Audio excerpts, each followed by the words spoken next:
Hey guys, it's Maggie. I'm going to do my review today for Paranormal Activity.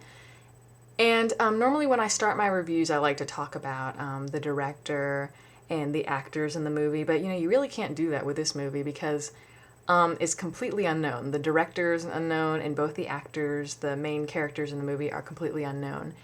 And so let me just kind of tell you a little bit about this movie. It's kind of like the Blair Witch Project. What these guys did, they made a movie for Paramount called Paranormal Activity, and they released it in select cities around the country, just a few, which I think is a really cool idea. And they let preview audiences kind of see it and see what they think, and if they like it, they demand it on more screens. And they do this because the movie it cost chump change to make. It was very low budget. It cost almost nothing. So, they can afford to do this. So it came around to my town, and I saw it, and I'll tell you what I think about it. So basically, as I said, this movie is almost exactly like Blair Witch Project. It's like the Blair Witch Project if it were in a house instead of the woods.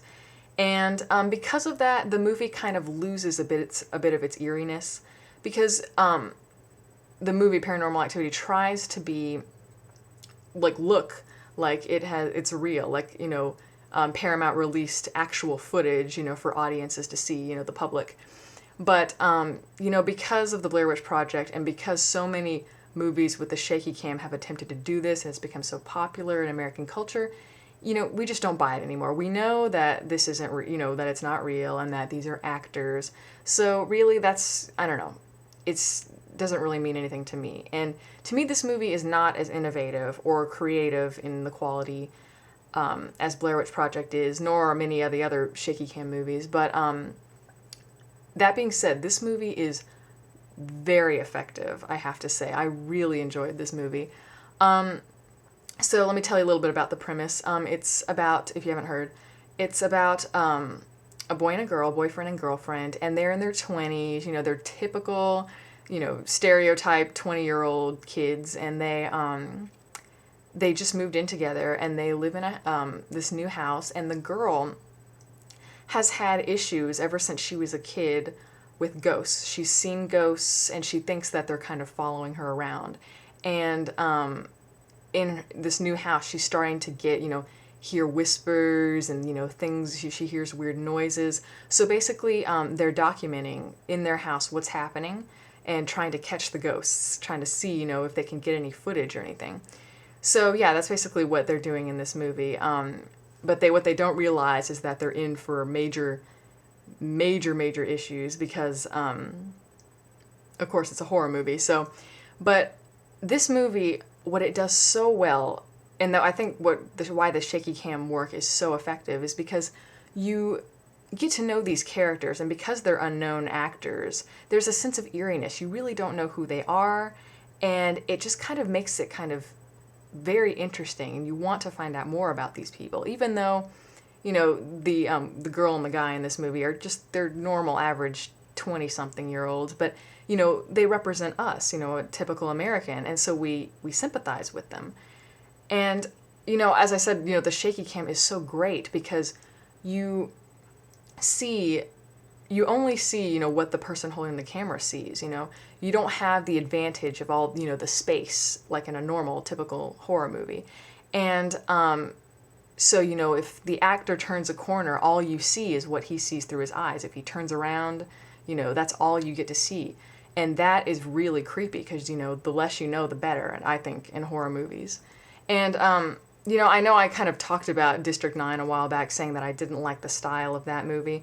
But I think the difference here is that horror movies are an exercise in style, and they're meant to kind of get your emotions to fluctuate a lot. And whereas District 9, I felt that it was a movie trying to explore the norms of science fiction, but I don't know, it just didn't work for me. The documentary look did not fit with this kind of the style of movie making. This one, in Paranormal Activities and in Blair Witch Project, things like that, it really works. And also, I think what this movie does that's very different from Blair Witch Project is when they go to sleep, the two actors, they leave the camera just sitting there while they're sleeping, and it's just very still. so they can see what goes on throughout the night. And it is absolutely, I mean, it is so creepy because, I mean, you know, you see the lights turning on in the background, you see shadows, you can hear footprints, and it just builds and builds and builds. And, you know, every time you're just on the edge of your seat, you know, you're freaking out because it is so, you know, it's so, you know, right in front of your face. You can't hide anywhere. There's nowhere to hide. And that, I think, was really, really cool. And that's, in this movie, I'm not going to, it's hard to talk about because I don't want to give too much away. I mean, there are some plot inconsistencies, but I just, you know, I'm afraid to go there for, you know, for fear of giving stuff away.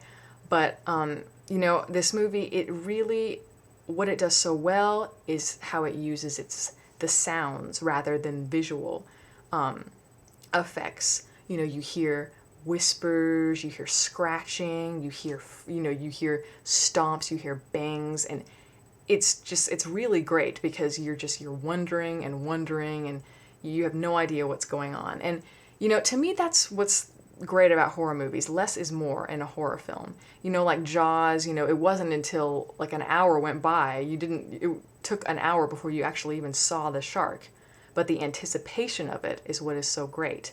And, you know, also, you know, in Blair Witch Project and movies like that, we realize as humans that, or, you know, just people going to the movies, that it's not the, you know, the scary monster or the ghost that's going to scare us. It's the idea of the ghost that freaks us out. And the climax, building to that climax, is what's so great. Hitchcock always said, Alfred Hitchcock always said that, you know, it's not the bang that scares us, but the anticipation of it. So the more they draw that out, that long tension, that's what really makes it interesting. And this movie does that very well.